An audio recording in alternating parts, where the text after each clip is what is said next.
Otitis media crónica y colesteatoma. Tenemos que la otitis media crónica se va a definir como una inflamación de la mucosa del oído medio que se mantiene en el tiempo por más de 3 meses, sin mostrar tendencia a la curación o recuperación.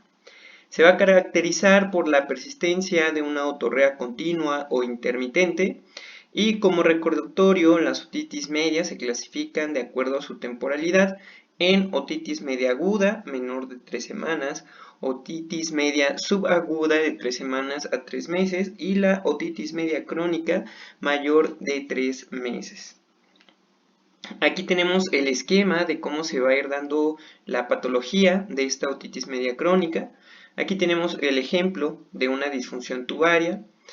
Esto nos va a dar otitis medias recurrentes o de repetición, y estas pueden tender a la curación espontánea o la curación mediante medicamentos, o pueden dejar secuelas. Estas secuelas van a ser aquellas con otitis media con tímpano perforado y aquellas con tímpano íntegro. Si hay un tímpano perforado, lo vamos a dividir en aquellas con perforación central y aquellas con una perforación marginal, y dentro de estas entraría el colesteatoma. Con tímpano íntegro tendremos a la tímpanoesclerosis y las atelectasias. Vamos a iniciar con las otitis media crónicas con perforación central.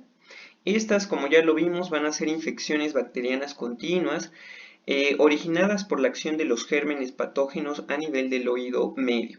Aquí vamos a tener al Streptococcus pneumoniae como principal patógeno, a Haemophilus influenza y Moraxella catarrhalis. Dentro de la patogenia, pues vamos a tener aquellos factores del huésped que lo van a predisponer a tener este tipo de afección. Y aquí vamos a encontrar desde anatómicos, embriológicos, aspectos histológicos, inmunológicos y obviamente, y muy claro y muy importante, la disfunción tubárica. Factores del germen como su endotoxicidad y factores ambientales como ambientes fríos u húmedos, principalmente se dan a nivel en invierno, ambientes con sustancias irritantes. Y finalmente la exposición a humo de tabaco también interfiere en este tipo de afección. ¿Cuáles son los aspectos que favorecen la otitis media crónica? Pues van a ser otitis aguda exudativas previas, otitis secretoras de repetición, infecciones de vías aéreas, rinosinusitis, deformidades de tabique nasal y también disfunción tubaria. Con respecto a la anatomía patológica, pues vamos a tener que una infección crónica del oído medio va a producir una lesión a nivel de la mucosa y de la caja timpánica, junto con sus membranas. En este caso, muy importantes, en las otitis con perforación central no va a existir osteitis, las paredes se van a encontrar totalmente indemnes. La mucosa aparece engrosada por edema y vasodilatación. Hay infiltración a nivel celular de linfocitos y polimorfonucleares. Se va a desarrollar una hipersecreción a nivel glandular y va a existir una lesión mucosa proliferativa con la consiguiente perforación central de la membrana timpánica. Ante la perforación de la membrana timpánica central, pues vemos que afecta mayormente a la pars tensa. Puede existir con bordes cicatrizados y organizados. Esto nos va a manifestar lesiones antiguas que no tienen capacidad de autorreparación. Si se repara, lo hace de una forma anómala, produciendo como tal una sola capa delgada, pelúcida, de origen epitelial, que nos va a dar como tal una miringoesclerosis. Dentro de los aspectos clínicos tenemos que indagar siempre acerca de las infecciones previas, infecciones de vías respiratorias altas, de repetición, alteraciones nasofaringeas, amigdalitis o adenoiditis, sobre todo en niños. La presencia, muy importante que el paciente lo va a detectar, de otorrea. Esta puede producirse una mucosa afilante o mucopurulenta relativamente clara y no fétida de forma continua. También puede existir una hipoacusia de transmisión con umbrales de pérdida que van a oscilar entre 20 y 50 decibeles. A nivel de la otoscopía vamos a detectar una perforación a nivel central, que como tal va a ser una solución de continuidad que va a respetar los márgenes de la membrana timpánica, es decir, no va a llegar al sulcus timpánicos, a diferencia de las perforaciones que pues van a afectar esta zona y que son propensas a desarrollar colesteatoma. Pueden ser perforaciones limitadas que suelen afectar mayormente al cuadrante anteroinferior, justo donde encontramos el reflejo luminoso, perforaciones de gran tamaño que permiten observar el martillo y lesiones a nivel de la caja timpánica, incluso se pueden observar granulaciones o pólipos a nivel del promontorio. Es importante también señalar en qué cuadrantes se da el tipo de lesión al nivel de, y de igual forma, dar a conocer cuál es el porcentaje de daño que se produce en las perforaciones. Recordemos que se divide en 4 cuadrantes y cada cuadrante va a tener una porción del 25%. Con respecto a la audiometría, vamos a detectar una hipoacusia de transmisión unilateral con pérdidas de umbral entre 20 y 50 decibeles.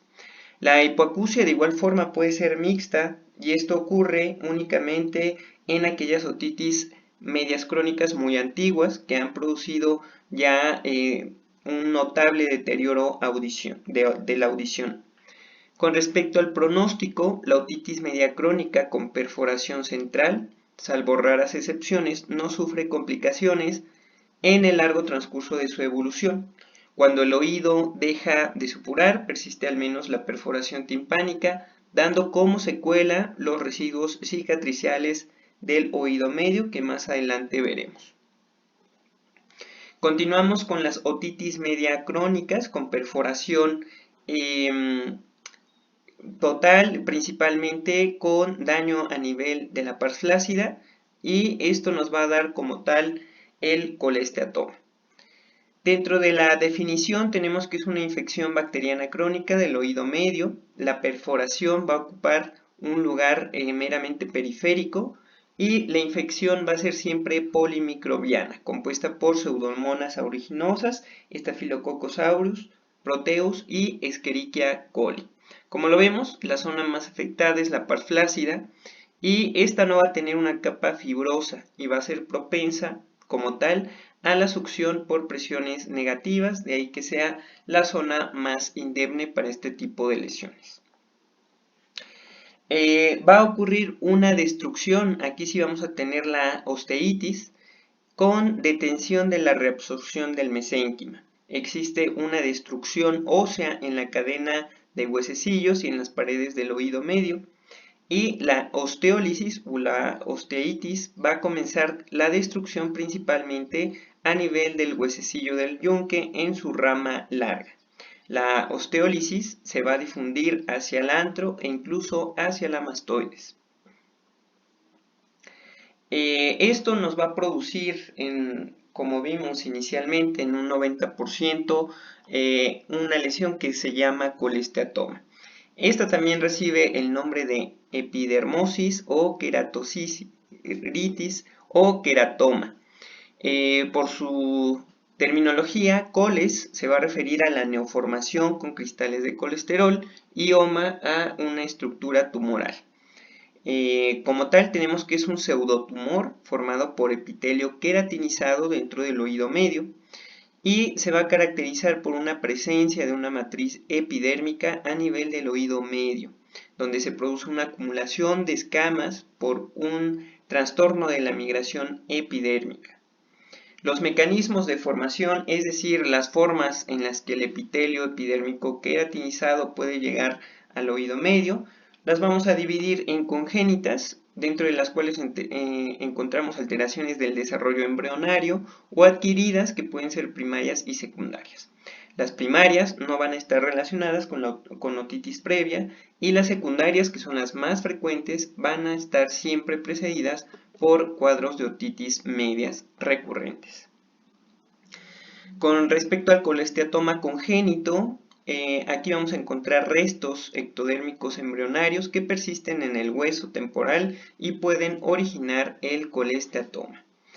Lo podemos dividir en un colesteatoma endocraniano que se localiza mayormente en la periferia del peñasco y se establece en la mayor cantidad de los casos en el ángulo pontocerebeloso. Con respecto al colesteatoma del oído medio, no hay antecedentes de otitis media y la membrana timpánica se va a encontrar íntegra. Con respecto al colesteatoma adquirido primario, se desarrolla dentro de la bolsa de retracción formada en la pars flácida. Aquí presupone la existencia previa de una bolsa de retracción a nivel de la pars flácida y esta se forma por succión debido a presiones negativas en cuadros de otitis media.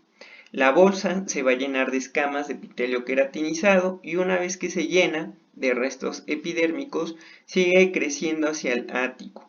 Así pues, el colesteatoma se desarrolla dentro de la bolsa de retracción y este puede infectarse y supurar. Se crea como tal una perforación marginal a nivel de la pars flácida. Con respecto al colesteatoma adquirido secundario, pues como lo vemos es el más frecuente, ocurre tras una otitis que destruye la mucosa de la caja y origina una perforación marginal como lo vemos en la imagen. Hay varias teorías que hablan acerca del origen de este tipo de lesiones. Una de ellas es la metaplasia de la mucosa del oído medio por un proceso inflamatorio. Puede ser por inclusión epidérmica, por migración lateral, por proliferación papilar o por bolsas de retracción. Aquí vamos a desglosar cada una de estas teorías. Con respecto a la teoría de migración de Haberman, ante una otitis media necrotizante, ocurre una destrucción de la caja timpánica. La piel del conducto auditivo externo penetra en la caja a través de una perforación marginal y cuando se encuentra con un obstáculo, gira y se enrolla sobre sí mismo, formando así el colesteatoma. La teoría de la proliferación papilar nos dice que ante un crecimiento epitelial profundo se infiltra a nivel del tejido conjuntivo subyacente y atraviesa todo el grosor de la membrana timpánica. La teoría de la metaplasia de Went nos dice que un área de la mucosa del oído medio, después de la infección o inflamación por una otitis, va a sufrir una metaplasia, transformándose así en un epitelio plano poliestratificado. La teoría de la inclusión epidérmica nos habla de que hay una encarceración de fragmentos de epidermis en el oído medio después de una fractura del hueso temporal o una intervención quirúrgica. La teoría de la retracción y de la invaginación, pues como ya lo vimos dentro de la clasificación, pues hay una bolsa de retracción que como tal se va a producir ante episodios de disfunción de trompa de Eustaquio, procesos inflamatorios y forman así el colesteatoma. Con respecto a su estructura, va a ser una masa redonda u oval con superficie blanco nacarada, también se le conoce como tumor perlado de Curbolier. Él fue el primero que empezó con los estudios acerca de esta patología, de ahí su nombre. Y esta va a estar rellena de una masa grisácea, friable y pultácea. Tiene un diámetro entre milímetros hasta 1 centímetro y va a estar formado por una matriz y una perimatriz. Con respecto a la matriz, aquí lo vemos, un corte histológico, va a ser un epitelio escamoso estratificado queratinizado. Va a estar compuesto por 4 capas.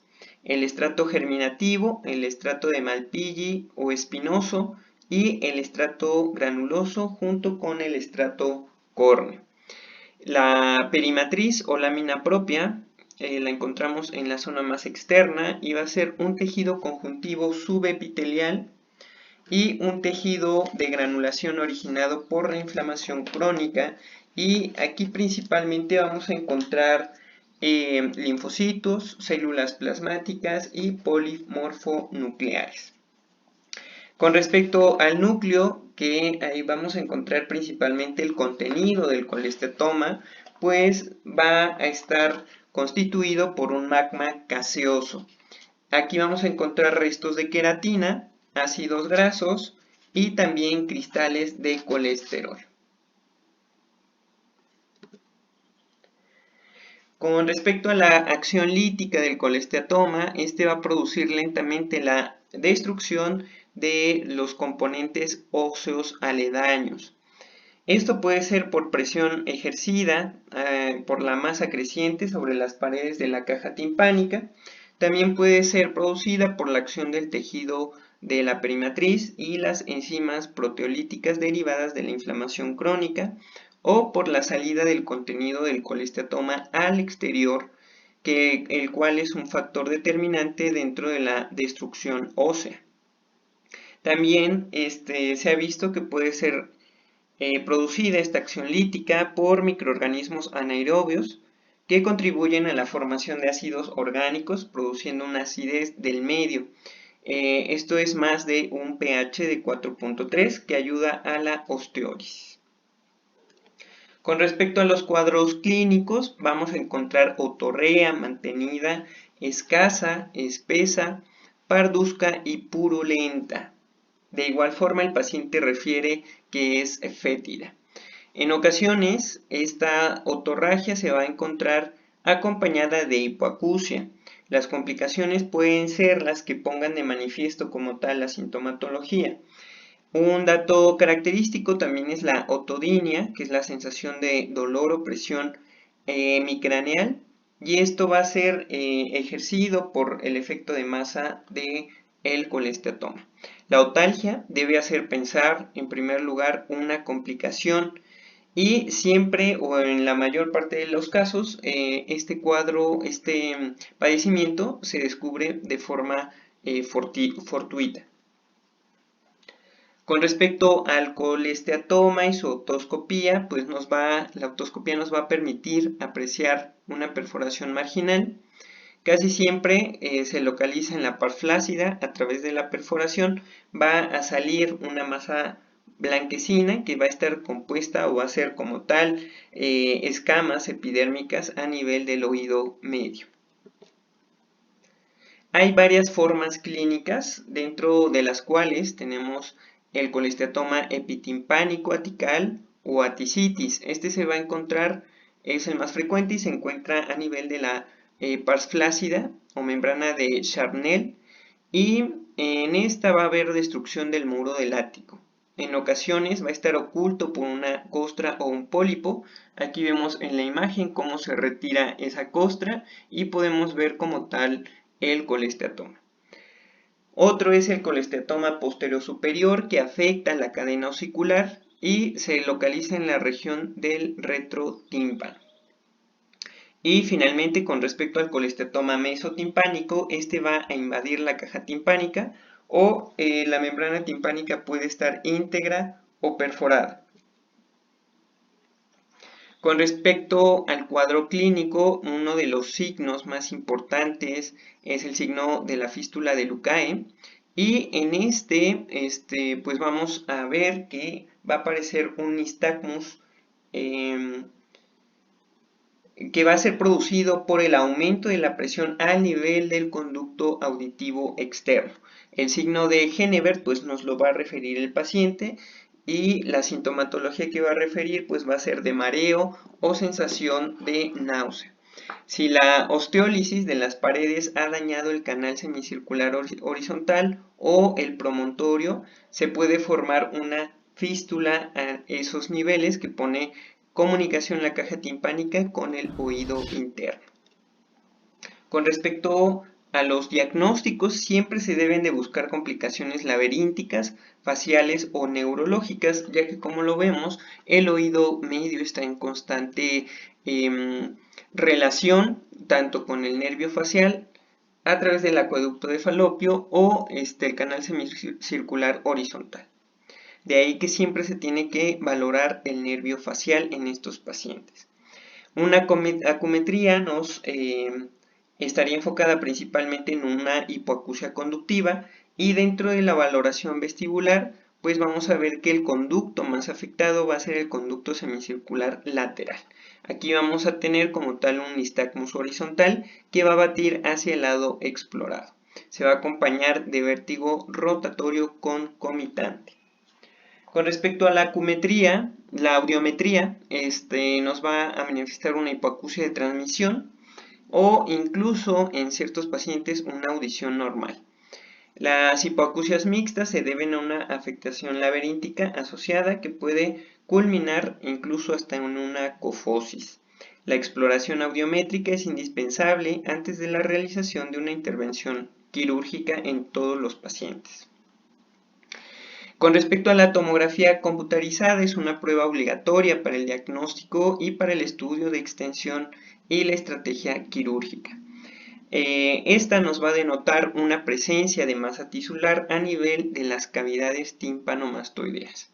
Esto lo podemos ver como una opacidad de densidad homogénea y en la mayoría de las ocasiones va a ser nodular o polinodular. Sus contornos suelen ser convexos. También pueden existir una o varias zonas de osteólisis.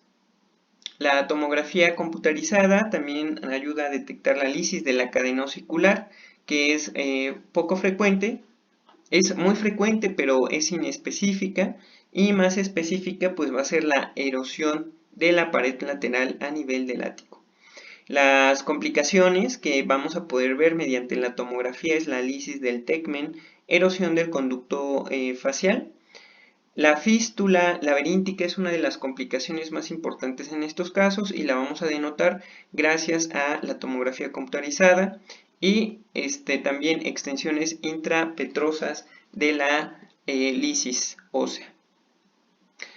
Con respecto a la resonancia magnética, es indispensable para el diagnóstico y el estudio de extensión de complicaciones encefálicas. En caso de lisis del tegmen, se debe descartar un meningoencefalocele y es útil para precisar la extensión de una fístula laberíntica y prevenir los riesgos quirúrgicos. Permite también diferenciar entre tejido cicatrizal y colesteatoma. Con respecto a las secuelas cicatriciales, estas son muy importantes. Cuando una otitis media crónica llega a la curación después de un periodo de evolución persistente, persisten determinadas alteraciones morfológicas con un déficit funcional. Estas secuelas van a ser tres: los residuos cicatriciales del oído medio, las atelectasias y la timpanoesclerosis. Con respecto a los residuos cicatrizales del oído medio, se producen cuando la perforación timpánica existente no se restaura de forma íntegra. Dentro de su etiopatogenia se va a producir después de otitis medias crónicas con perforación central, y aquí vamos a tener que hay una perforación timpánica con bordes perfectamente cicatrizados y epitelizados. Es muy importante porque esto ya no permite que se restaure como tal la membrana timpánica. En la otoscopía vamos a ver la perforación a nivel central y puede existir una hipoacusia de transmisión en la mayor parte de los pacientes. El tratamiento va a ser cuidado de oído seco y tratamientos quirúrgicos de las lesiones residuales. Los mecanismos por los cuales puede ocurrir el cierre de la membrana timpánica van a ser el 1, la perforación se cierra completamente en el mejor de los casos con sus 3 capas.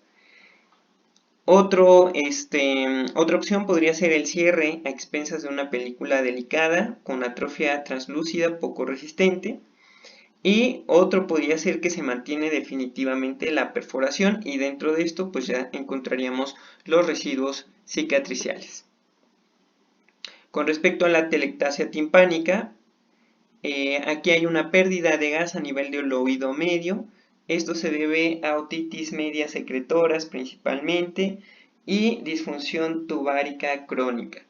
La membrana timpánica va a permanecer íntegra pero se muestra adelgazada, atrófica y hundida. Dentro de la clínica pues vamos a ver una membrana adelgazada acoplada a la cadena o incluso al promontorio. Esto nos va a dar como tal una hipoacusia de transmisión. El tratamiento en estos casos va a ser la colocación de tubo transtimpánico o procedimientos quirúrgicos un poco más complejos. Para su clasificación tenemos la más utilizada, que es la clasificación de SADE, y esta la divide en 5 grados. El grado 1, hay un tímpano ligeramente retraído hacia la zona central. El número 2 va a estar la retracción en contacto con el yunque y el estribo. En la número 3, la retracción de la membrana va a estar totalmente en contacto con el promontorio.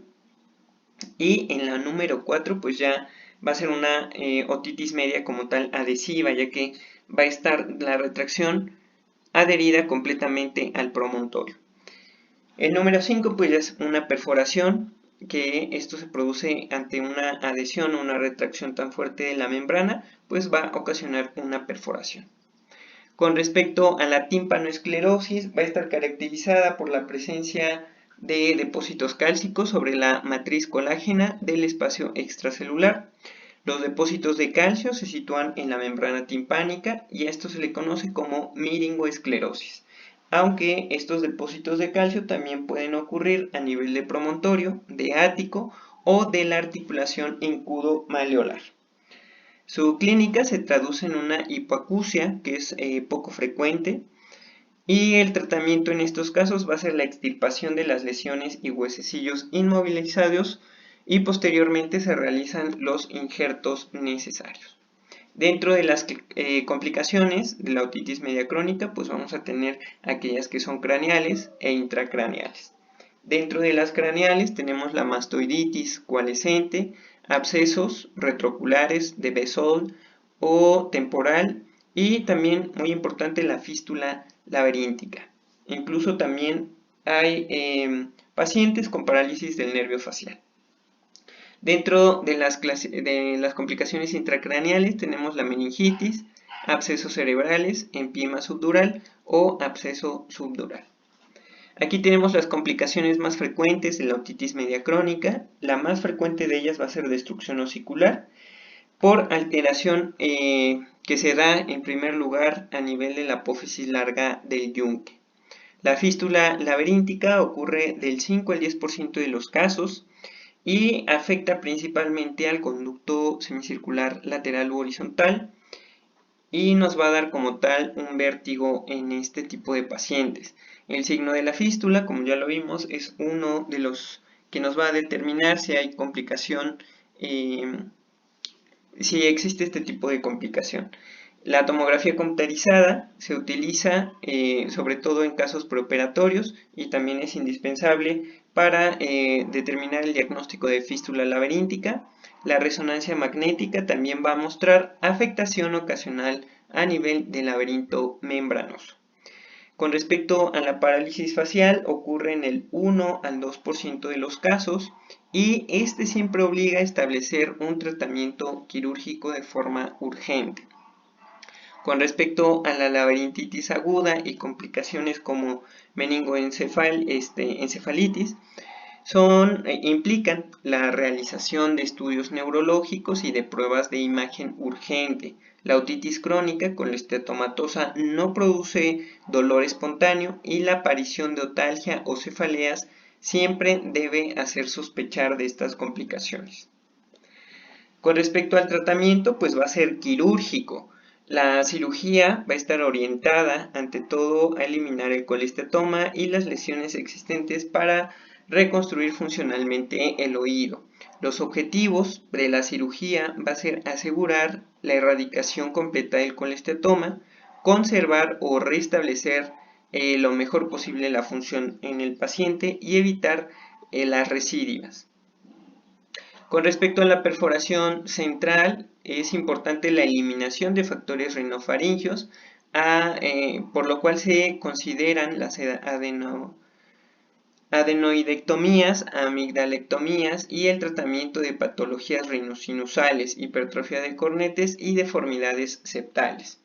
En caso de infecciones se utilizan quinolonas o cefalosporinas. Y en el caso de las perforaciones marginales colesteatomatosas, pues aquí es muy importante señalar que la cirugía puede ser radical, que es la clásica, en donde se obtiene la seguridad de erradicar las lesiones colesteatomatosas. Esto va a resultar en una hipoacusia en el paciente. En cambio, la cirugía funcional pues se obtiene en ella una mejor situación funcional, aunque el riesgo de recidiva pues va a ser mayor. La mastoidectomía abierta o muro bajo consiste en la eliminación de la pared posterior y superior del conducto auditivo externo y conservar tanto el ático, el antro, mastoides, oído medio y conducto auditivo externo en una sola cavidad. Su función pues va a ser remover la porción ósea del conducto auditivo externo, obtener un mejor acceso a los espacios epitimpánicos y mesotimpánicos para el manejo de la enfermedad y permiten también exteriorizar los espacios enfermos para evitar periodos de recurrencia. Con respecto a la mastoidectomía abierta de muro bajo, se utiliza en las complicaciones de otitis, cuando la función es irreversiblemente precaria y ante la obstrucción completa de la trompa de Eustaquio, de igual forma ante colestetomas muy extensos. La mastoidectomía radical remueve el hueso de la pared posterior del conducto auditivo externo para abrir el oído medio, mastoides y epitímpano en una sola cavidad común. Al mismo tiempo, la membrana timpánica junto con el martillo y el yunque son retirados dejando solo la porción remanente del estribo. La membrana timpánica no se va a reconstruir en estos casos y la trompa de Eustaquio puede ser dejada abierta o puede ser obturada permanentemente con un injerto. Con respecto a la mastoidectomía radical modificada, en esta se realiza reconstrucción de la cadena osicular y de la membrana timpánica. Se intenta preservar o reconstruir el oído medio y la membrana timpánica permanece sana, por lo que y los remanentes de los huesecillos pueden ser preservados. Este procedimiento es apropiado cuando la enfermedad se extiende de la región de la pars flácida hacia el antro. Y con respecto a la timpanoplastía, esta consiste en la reparación de la membrana timpánica con el fin de reparar la perforación. Además, se puede reconstruir la cadena osicular en un mismo tiempo. En todas las otitis medias crónicas con perforación central, este es uno de los tratamientos más utilizados. También se eliminan previamente las infecciones potenciales o los causantes que puedan producir otitis medias de repetición.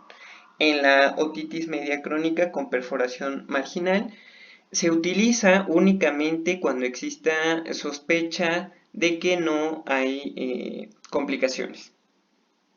Con respecto a las secuelas cicatriciales, en los residuos cicatriciales de otitis media serán tratados con un injerto autólogo condropericóndrico en bloque del trago a fin de cerrar el efecto timpánico. En caso de que existan atelectasias, se trata de acuerdo a la etiopatogenia, neumatización mastoidea, apertura u obstrucción tubaria y sobre todo se utilizan los tubos de neumatización. Con respecto a la timpanoesclerosis, se extirpan las lesiones timpanoesclerosas que limitan la movilidad osicular y se reconstruyen en un solo tiempo, esto solamente en caso de que exista afección auditiva importante.